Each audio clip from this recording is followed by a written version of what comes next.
flight up to Sydney and they're sharing that flight with North Melbourne. What's that going to look like? Who gets the front? Who gets the front? Who gets the back?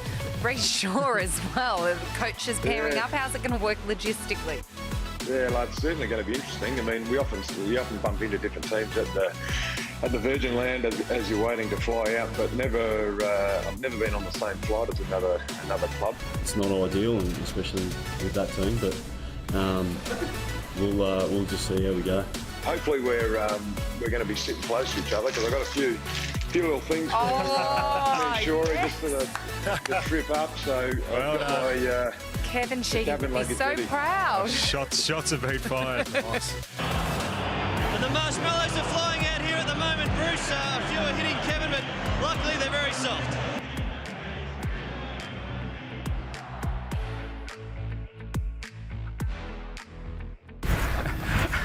Welcome back to Fox Footy Live. That is brilliant from Ben Rutten yesterday. But we've got the man who will be sitting in the other coach's box in round 2 in Rhyce Shaw on this evening. Welcome to the show, Rhyce. Have you got a response for us? Anything better than marshmallows you can reply with? No, I think I'll just wait for the games against Essendon. That'll make it really interesting. How long before, when you walked into North Melbourne Footy Club, how long did it take for you to realise that Essendon, or that team, was truly hated? Yeah, not too long, Tom. It was probably 5 minutes, maybe 10 minutes. It sounds, Rhyce, it sounds like you've just already been indoctrinated in your coaching, and it just comes to a game like this, round 2, which has taken a while to get to, and you bloody Essendon. Travelling with them. They continue to get in the way, don't they? Now, if you had to raise the stakes, Rhyce, we've got the marshmallows there. We'll talk. Derm would throw Jaffers. What would you raise the stakes to outside the marshmallow? I don't know. I think look, to do the rivalry justice, it's obviously been around for a long time, and Essendon are a fantastic and very successful football club, and but we're really keen to make sure that our rivals know their place, and I'm really keen for that game this year. Rhyce, God love them. They are their own brand of football, and I know that when they play poorly, they say that was, not an Essendon performance. They do pride themselves on being pretty hard, pretty tough, a very physical club through the ages. You've come in at North Melbourne, and you, to my viewpoint, have said we are going to be a physically demanding and tough club. I'd imagine you've prepped yourself for this game, prepped the boys. How much have you had to tether them, given the time off, where you can't be physical at training, to be careful that you don't get injuries at training? How much have you had to tether training?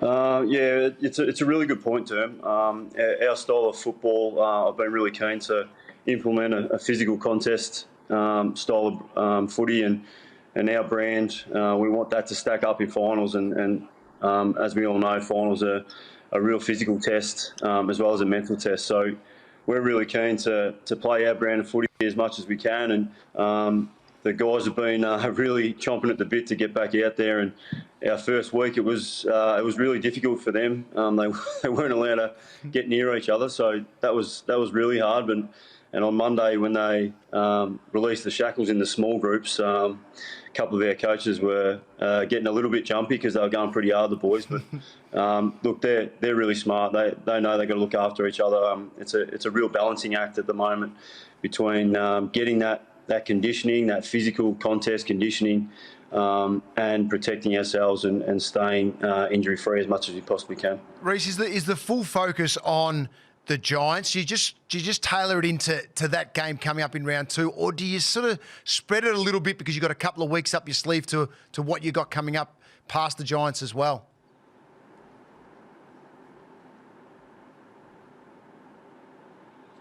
We just lost Rhyce Shaw. It's a really good question as well, Jono. I wanted to hear the answer. Yeah, that's twice now, actually. Last week, the same thing happened. The same thing happened to you. Exactly. So it's Just be the way you speak. we're going to try to get Rhyce Shaw back, but they're playing the Giants on the Sunday. Very physical inside Yeah. the pack, the Giants. They've got some really big lads who on the inside of the pack. But my favourite player at the moment is Ben Cunnington. It looks like he's grown a little bit more Fred Astaire up on his Wilma and Fred. Yeah, in the paper, he looked like he had a little bit more of a thatch. Not like yours, though, Derm. Well, maybe not that much. Well, is that a natural colour that you got in at the moment? Oh, what do you reckon, Tom? I think it is. I think it is. 100%. You are famous for your hair, Dan. When did you cut it into more of a respectable look, should I say? This is called panning while we're trying to get That's fine. We'll get a couple of weeks ago. Yeah, so we have a look at the round 2 fixture now, and we go halfway down there to see the North boys taking on GW Sunday, June the 14th. First game at 1:05 p.m. at Giants. They'll just have a long wait post game, North Melbourne. So that'll be the aspect of it in terms of that recovery, Rhyce. So we'll ask you that straight up because you do play first in terms of that flight on the Sunday. What are the plans post game for what it'll look like for the players in terms of that recovery and sitting around? Yeah, we've had a little bit of a look at it.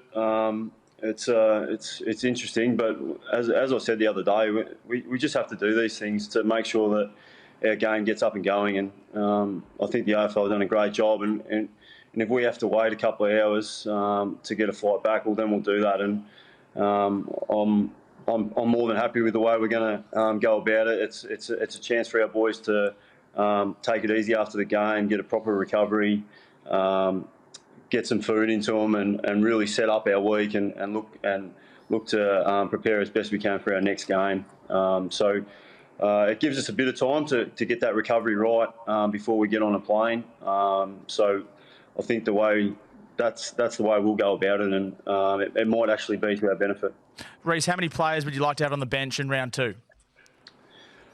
Yeah, I'm a bit of a traditionalist. I think I really like the 4. On the bench, I think it works to the finding the best balance between getting guys on and the 90 rotations and a test of endurance and capability to get through a whole game. So I know there's been a bit of talk about getting six players potentially on the bench, but it might end up being a pseudo kind of sub rule. I think if it gets to that. Rhyce, who controls the rotations? Do you have any involvement in that, or is it just someone else's responsibility to control the players coming on and off?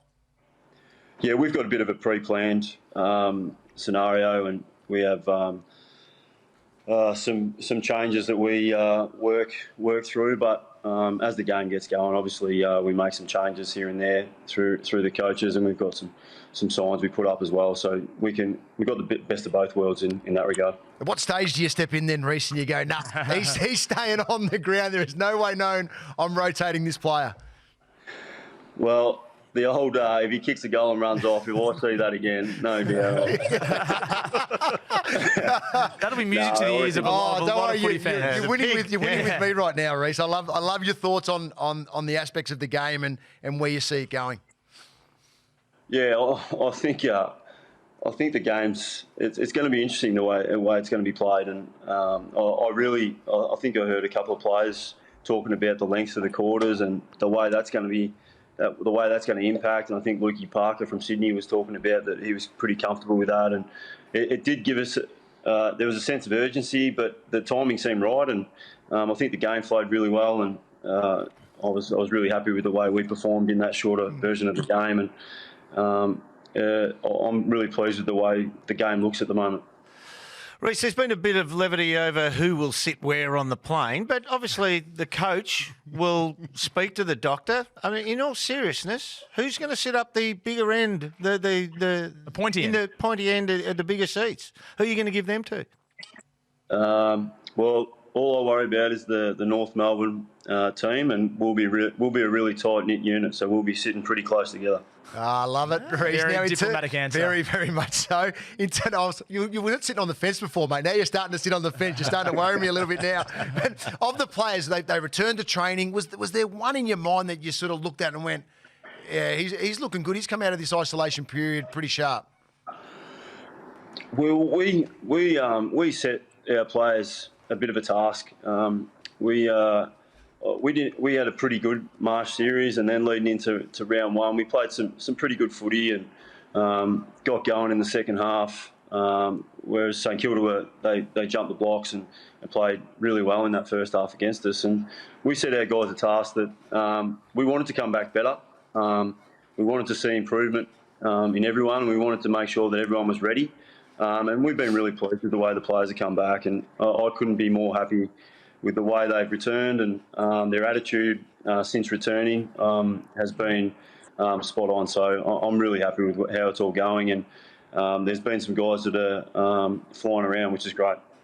Rhyce, when you're the senior coach, you've got to obviously coach the team, but you've literally got to coach the board, you've got to coach the supporters, and you have to be a coach to the media. And the media forever is screaming out, give us more, let us inside, let us know what you're thinking. Have you felt at any stage that you've been burnt or anything like that? How's it been being a coach and your association with the media? Do you see it through different eyes now? Oh, I probably do. A little bit, and haven't spent so much time in the game. You do see, and you are a bit wary of the media heads at times. But I just try and be honest as much as I can, and be myself. And if I do that, I know that I can't go wrong. And if people judge me, then they're judging me as a person. So I'm not really fussed. But you guys have been pretty gentle on me so far, and we can change that if you want. Well, I'm going to hold you to it, Rhyce. If you're just trying to be honest, which one of the media are you wary of? Besides me. I love this guy, but I am wary of Robbo. I'm wary of him. That's exactly what you want to do. That'll come up on Saturday morning. Thank you, Rhyce. I love him, mate. I love him. We all love him. Hey, Rhyce, we just saw some vision of you at training yesterday. Stand there, the arms are folded, a couple of claps here and there to the players when they do some nice things. Looks like you're on edge, though. It looks like you really want to start jumping back in and getting involved a little bit more rather than seeing your coach stand back and let others do their job. Yeah, that's right, John. I actually, it's hard for me to sit there, and I've actually pulled rank a little bit tomorrow. I'm taking 3 or 4 drills tomorrow, so nice. I can't sit back anymore. But yeah, I love it, and I'm lucky with our coaching group as well. They're a really enthusiastic group, and they give me great support, and I'm allowed to be the coach that I want to be, and that's make sure I'm there for my players. Make sure we get the best out of our group and have success. Rhyce, last question from me. What's your plan for players who don't play AFL in the first month of the season and thereafter? It's a really difficult period for them, I'd imagine, as well, especially those that are out of contract. Yeah, certainly. And I know there's been plans put in place, and there's been conversations had about playing against other opposition just in little scratch matches. I think that'd be really worthwhile. I think it's necessary for us to get the best out of our group and provide the best product of our players that are not necessarily playing in the senior team every week get the opportunity to play footy. We had a bit of a situation in round 1 where we had to run a session with 9 or 10 blokes, and you work your way around it, but it's not the same. And if we can get those scratch matches, that'd be fantastic. And I think the AFL are fully supportive of that as well. Appreciate your time, Rhyce. Look forward to seeing what North Melbourne can deliver against GWS on Sunday, June 14, 1:05 p.m. You can watch it live on Fox Footy, and we're also interested to see who sits at the front of the plane on the way to, sitting in the way back. No worries. Thanks, guys.